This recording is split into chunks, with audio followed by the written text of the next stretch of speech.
আজি সমগ্ৰ অসমৰ লগতে যোৰহাট মৰিগাঁও ধৰ্ম সন্মিলনী সভাৰ শতবাৰ্ষিকী উদযাপন সমিতিৰ উদ্যোগত ৰাভা দিৱস উদযাপন কৰা হয়।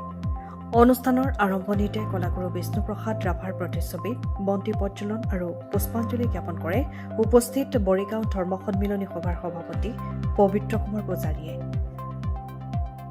ধূপ প্ৰজ্বলন কৰে উদযাপন সমিতিৰ সম্পাদক অমৰ বৰুৱা, কাৰ্যকৰী সভাপতি পৰাগ কুমাৰ বৰুৱা, সাংস্কৃতিক সভাপতি প্ৰকাশ বৰা, ধৰ্ম সন্মিলনী সভাৰ সম্পাদক প্ৰভাত শৰ্মা, জাগৃতি মহিলা চৰাৰ সভানেত্ৰী দীপিকা শৰ্মাৰ লগতে উপস্থিত ব্যক্তি তথা ছাত্ৰ ছাত্ৰীসকলে। ইয়াৰ পিছতে গীত, নৃত্য, কবিতা আবৃত্তি, বক্তৃতা আদি বিভিন্ন সাংস্কৃতিক কাৰ্যসূচীৰে কলাগুৰুৰ বহুমুখী অৱদানক স্মৰণ কৰা হয়। উপস্থিত বক্তাসকলে কলাগুৰুৰ জীৱন দৰ্শন, কৰ্মৰাজি আদৰ্শ, সংস্কৃতি প্ৰেম, সমাজ সংস্কাৰৰ চিন্তা আৰু জাতীয় চেতনাৰ বাণীৰ সন্দৰ্ভত বক্তব্য আগবঢ়ায়।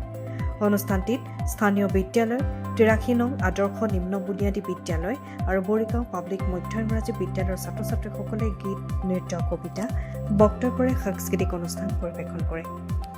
লগতে কেইবাগৰাকীও জ্যেষ্ঠ মহিলাই বিষ্ণু ৰাভাদেৱৰ কবিতা আবৃত্তি কৰে। অনুষ্ঠানটি পৰিচালনা কৰে শতবাৰ্ষিকী উদযাপন সমিতিৰ সম্পাদক তথা যুৱ সমাজকৰ্মী অমৰ বৰুৱাই। ব্যুৰো ৰিপৰ্ট, পোহৰ লাইভ 8।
বিহৰদৰে চিধা বাঁহী কৰোণ হ'ল পৰগাভৰুৰ নাচনৰ তাল ভাবে জনতাৰ চকুৰ পানীৰে বৰ মাজনিশা কোনে ৰাজ আলিয়ে আক্ষেপ কৰি যায় বিষ্ণু ৰাভাৰ নাম।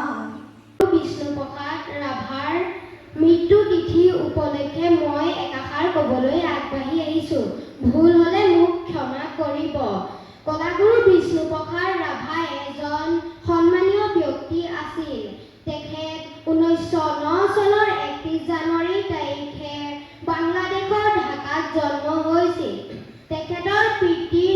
আছিল গোপাল চন্দ্ৰ ৰাভা আৰু কলাগুৰু বিষ্ণুপ্ৰসাদ ৰাভাৰ এটি কবিতা আপোনালোকৰ আগত আবৃত্তি কৰিবলৈ আগবাঢ়ি আহিছোঁ। হে সুন্দৰ চিৰ ভাং ভাং ভাং ভাং ভাং ভাং ভাং ভাং দুহাৰ শিকলি বাং চিং চিং চিং চিং দাখৰ বান্ধোন চিং। এজন বিখ্যাত গায়ক, গীতিকাৰ, নৃত্যশিল্পী আৰু অভিনেতা। তেওঁৰ জন্ম হৈছিল 1909 চনৰ 31 জানুৱাৰী তাৰিখে। তেওঁৰ পিতৃৰ নাম আছিল গোপাল ৰাভা আৰু মাতৃৰ নাম আছিল কেথি ৰাভা। বিষ্ণু ৰাভা এতিয়া কিমান বাকী? তুমি সাৰে আছা, সাৰে আছো আমি, আৰু সাৰে আছে প্ৰীতি। বিহুৰ তলিত চিফুং বাহিনীৰ কৰুণ সুৰ। ফুলিছে ফুল, সেই ফুলে ফুলে পখিলা উৰিছে আনিছে এজন সৃষ্টিশীল, প্ৰতিভাসম্পন্ন আৰু তীক্ষ্ণ বুদ্ধি ব্যক্তি আছিল। তেখেত একাধাৰে সুনিপুণ নৃত্যশিল্পী, বাদ্যশিল্পী, নাট্যকাৰ, সুদক্ষ অভিনেতা, গল্পকাৰ, খেলুৱৈ, নিবন্ধকাৰ, সুগায়ক, গীতিকাৰ আছিল।